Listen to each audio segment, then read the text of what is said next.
श्री स्वामी समर्थ मंडळी, मी ऐश्वर्या तुमचं आपल्या चॅनलवरती सहर्ष स्वागत करत आहे। तर आज आपण धनत्रयोदशी 2025ची पूजा मुहूर्त काय आहे, पूजाविधी काय आहे हे बघणार आहोत।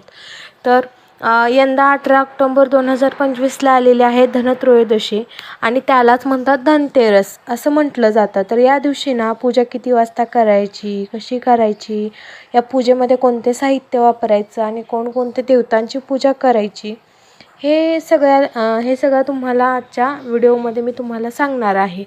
तर या व्हिडिओमध्ये तुम्हाला पूजा संपूर्ण पूजा विधी कशी करायची हे पण सांगणार आहे। तर आपण बघूया धनत्रयोदशीचा मुहूर्त कसा काय आहे। तर 18 ऑक्टोबरला धनत्रयोदशी ची तिथी आहे। तर दुपारी 12:18 सुरू होईल। तर ही तिथीची समाप्ती होईल 19 ऑक्टोबरला दुपारी 1:51। तर धनत्रयोदशीचा मुहूर्त असणार आहे संध्याकाळी 7:15 पासून ते 8:19 पर्यंत। तर लक्षात घ्या, पूजेचा शुभ मुहूर्त संध्याकाळचा आहे। त्याचबरोबर यमदीपदान जे केलं जातं ते धनत्रयोदशी दिवशीच केलं जातं आणि ते प्रदोष काळामध्ये केलं जातं। तर संध्याकाळी 5:48 पासून ते रात्री 8:19 पर्यंत, म्हणजेच दक्षिण दिशेला जो यमासाठी दिवा लावला जातो तो यावेळेला लावला जातो। तर आपण पूजाविधीकडे। तर पूजा कशी करायची, आयुर्वेदाचे देवता धन्वंतरी धन्वंतरींची पूजा केली जाते। तर काही लोक लक्ष्मीची पण पूजा करतात। तर चला बघूया धनत्रयोदशी दिवशी धन्वंतरीची पूजा कशी करायची। तर त्याआधी चॅनलला आपल्या सबस्क्राईब नक्की करा, शेअर करा। तर धनत्रयोदशी दिवशीला धन्वंतरीची पूजा करण्यासाठी चौरंग मांडावा, त्यावर लाल वस्त्र टाकून घ्यावे, कळशाची स्थापना करावी आणि कलशामध्ये पाणी भरून त्यात एक फूल, हळदी कुंकू, सुपारी, अक्षता आणि रुपया टाकावा। त्यानंतर विड्याच्या पानावर एक नारळ ठेवावा, 5 विड्याची पानं ठेवून त्याच्यावर एक नारळ ठेवावा। कलश स्थापना झाल्यावर धन्वंतरीची मूर्ती किंवा तुमच्याकडे धन्वंतरीचा फोटो असेल तर तो घ्यावा आणि त्या फोटोची स्थापना करावी। त्याआधी ना अक्षतांचं स्वस्तिक काढावं, त्या स्वस्तिकावर धन्वंतरीची मूर्ती किंवा फोटो ठेवावा। आता पूजेची सुरुवात श्री गणेश पूजनाने करावी। तर एक सुपारी घ्यावी, ती सुपारी गणपती म्हणून तुम्ही स्थापन करावी।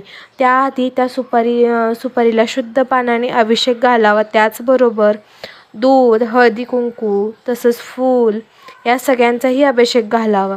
तर गणरायांची पूजा करावी आणि गणपतीची मूर्ती विड्याच्या पानावर स्थापन करावी। त्यानंतर त्या गणपतीला फूल, हळदी कुंकू, अक्षता अर्पण कराव्या, गणरायांची मनोभावे प्रार्थना करावी। तर आता या पूजामध्ये आणखी एक गोष्ट ठेवली जाते, ती म्हणजे माता लक्ष्मीची मूर्ती किंवा फोटो। जर तुमच्याकडे हा फोटो किंवा मूर्ती नसेल तर एक सुपारी तुम्ही ठेवू शकता आणि जसं आपण गणपतीची स्थापनेच्या वेळेस अभिषेक केला होता, दूध, हळदी कुंकू, फूल, शुद्ध पाण्याने, तसा अभिषेक करून ती सुपारी आणि त्या सुपारीची माता लक्ष्मी म्हणून स्थापना करू शकता। तर त्यासाठी विड्याचं पान घ्यायचं, त्याआधी सुपारीचा अभिषेक करून जसे आपण गणपतीला केले तसेच करायचा अभिषेक आणि लक्ष्मी मातेची स्थापना करायची आणि फूल, हळदी कुंकू, अक्षता अर्पण करावी।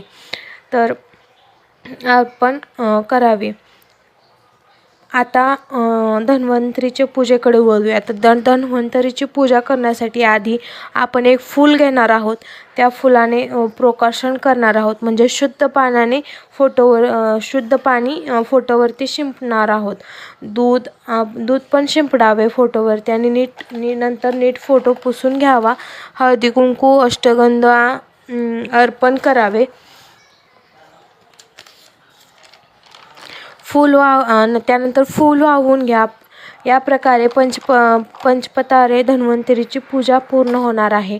तर धनत्रयोदशी दिवशी आणखी एक वैशिष्ट्य म्हणजे धान्याची पूजा केली जाते। तुम्ही 5 प्रकारचे कोणतेही धान्य तुम्ही घ्या आणि त्याच्या पूजेमध्ये सुद्धा फूल, हळदी कुंकू, अक्षता अर्पण करा.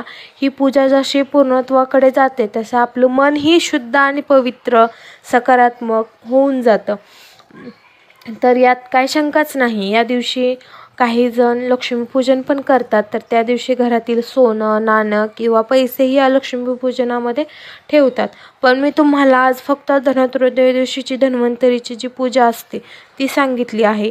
तर धन्वंतरी आणि धान्याची पूजा कशी करायची हे सांगितलं आहे. तर या ठिकाणी आयुर्वेदिक औषधं जे असतात त्याची पण पूजन केलं जातं. तर गावानुसार, शहरानुसार, प्रदेशानुसार, राष्ट्रानुसार वेगवेगळ्या ठिकाणी या पूजेमध्ये फरक जाणवला जातो. आणि एक विसरले, वस्त्रमाळ पण अर्पण करावी. पण सर्वसाधारणपणे धन्वंतरीची पूजा सगळीकडे करतात. आता सगळीकडे पूजा तर झाली. आता नैवेद्य म्हणून तुम्ही काय काय ठेवू शकता हे बघूया आपण. एकतर धने सेपरेट नैवेद्य म्हणून पण अर्पण करू शकता. आणि तुम्ही ह्याच्यामध्ये विड्याच्या पानामध्ये पण ते ठेवू शकता. तर 5 फळं, लाह्या, बतासे आणि तुमच्या घरी तुम्ही काय केलं असेल ते नैवेद्य दाखवा. आरती करा आधी गणपतीची, पुन्हा महालक्ष्मीची आरती करा.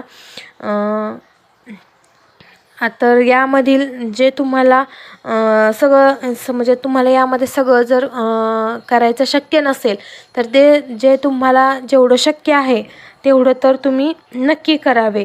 तर या पूजेमध्ये ना 13 दिवे लावावे किंवा घराच्या एका कोपऱ्यात एक तरी मातीचा दिवा लावावा. आणि या दिवसाचं आणखी एक वैशिष्ट्य ते म्हणजे यमदीपदान. तर या दिवशी दक्षिणेकडे कणकेचा दिवा लावावा, त्यालाच यमदीपदान असं म्हणतात.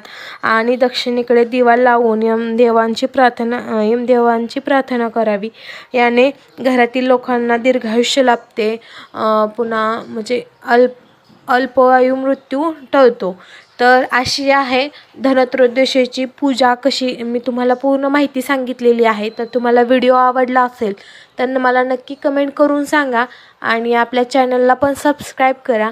तर चला भेटूया नवीन व्हिडिओमध्ये. Thank you so much for watching.